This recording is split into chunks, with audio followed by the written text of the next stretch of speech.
Trauma. We've talked about what it is. We've talked about how it affects you. Today we're going to talk about how to heal. Mended Light.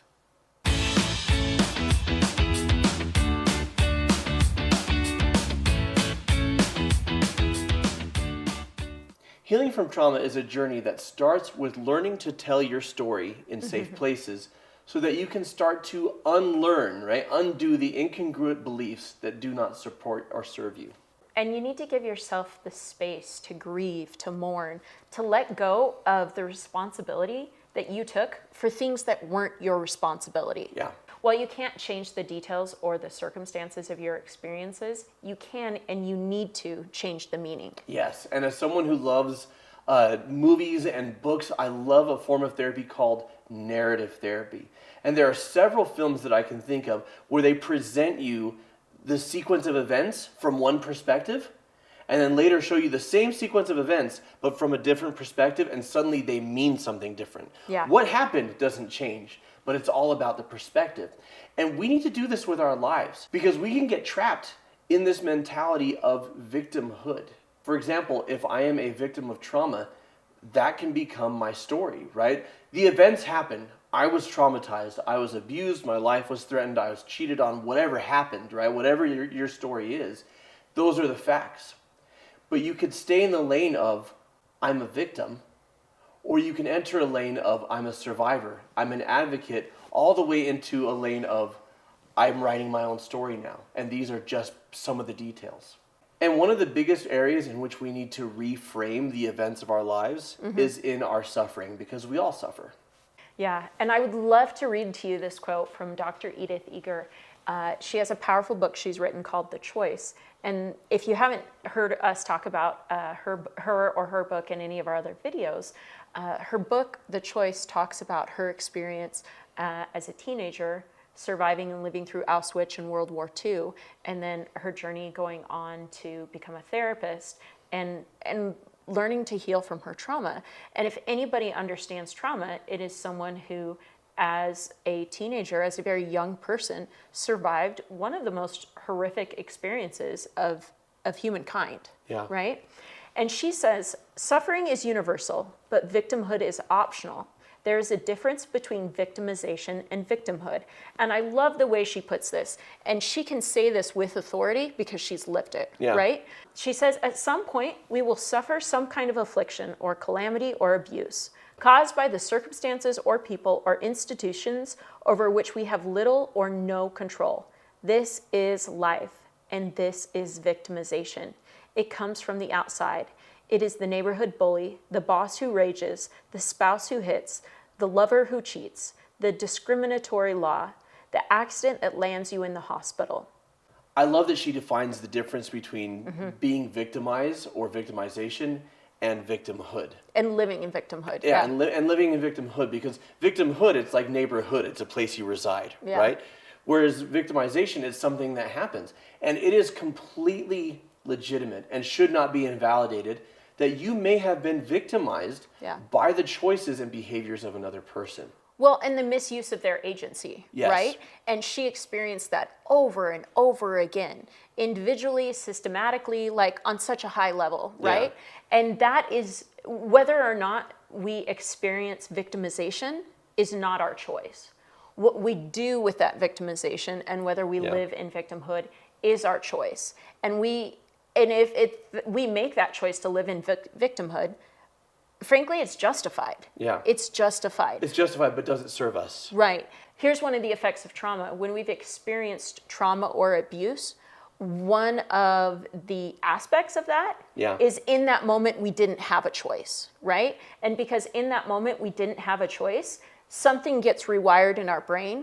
And when we are triggered or we are re-experiencing our trauma, we feel emotionally like in that moment we still don't have a choice. Right, yeah. And that's the part of rewriting our story, right? And that's the part of meeting our story with compassion and understanding, is saying, in that moment, I didn't have a choice.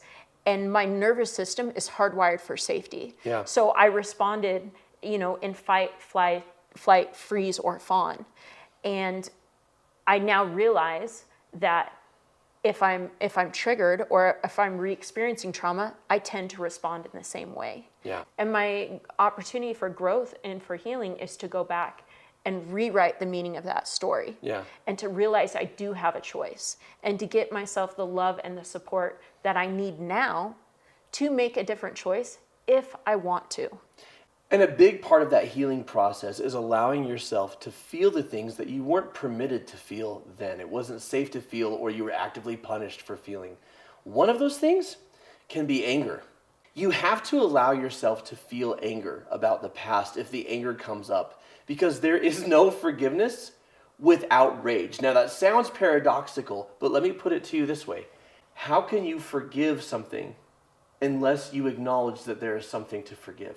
And I know so many people, maybe, they were verbally abused by a parent, and now they have a better relationship with that parent. Mm-hmm. Or they don't have a better relationship with that parent, but they still love them, and they want a better relationship. And so they downplay and they minimize, instead of saying, no, that sucked, right? There can be room for, you loved me and you did the best you could, and what you did hurt me, and I'm mad about it. Yeah. Because if I can't say what you did hurt me and I'm mad about it, how can I forgive if I can't even acknowledge that there is something to forgive?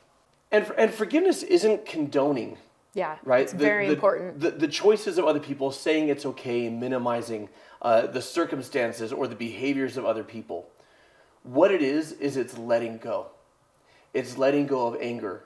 It's letting go of hatred. It's letting go of a desire for vengeance. And that includes most especially and most importantly, towards yourself. Even in cases where other people hurt you, right? Sometimes we have a hard time forgiving ourselves for, how did I let that happen?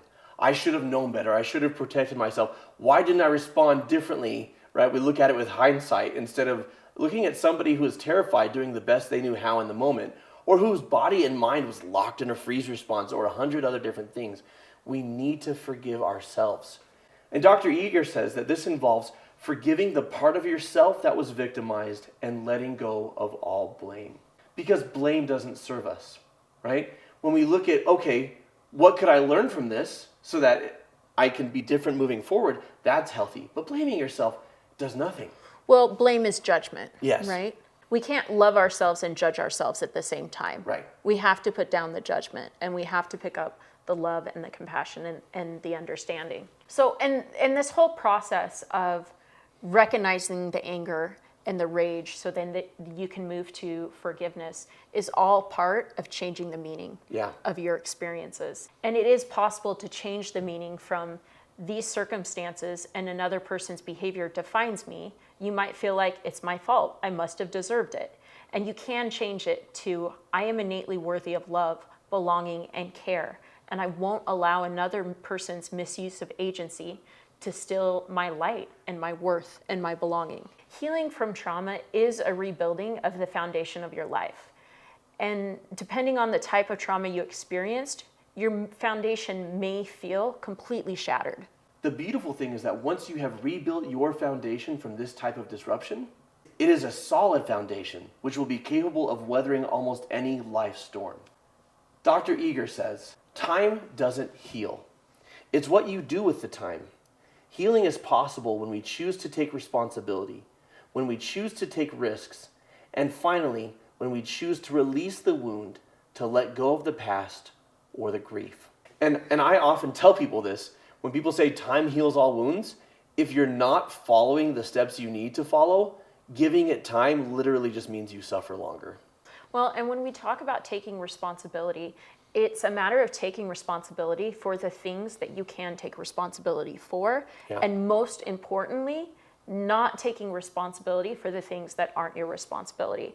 And a lot of times when you've experienced trauma, you've internalized another person's behavior as your responsibility. And so that word can carry so much weight when we're talking about healing. And I want to talk about the things that we're responsible for, and just as much so, or even more so, I want to talk about the things that we're not responsible for. Okay. So taking responsibility for your emotions, your thoughts, your actions, and you can't control another person and what they do or what they say or what they've done in the past.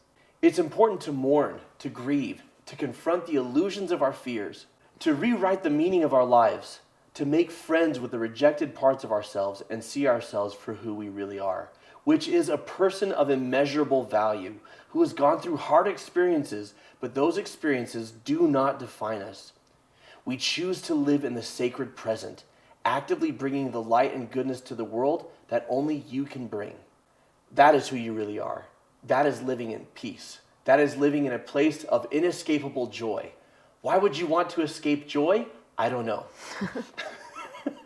But it's coming for you. Get ready, because I am coming for you. Regardless of the storms of life around you, peace and joy can be your foundation. And healing from trauma gives you the opportunity to rebuild that shattered foundation.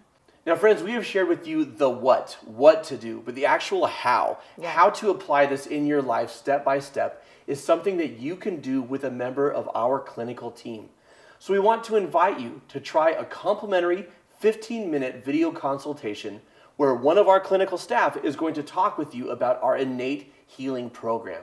And depending on your circumstances, you might want to do that with your own counselor or as part of a group. And the link for that is right here and in the description below. So what we want to know from you folks is, what did you find most supportive from this video? Let us know in the comments below. Until next time, folks, keep shining. We need your light.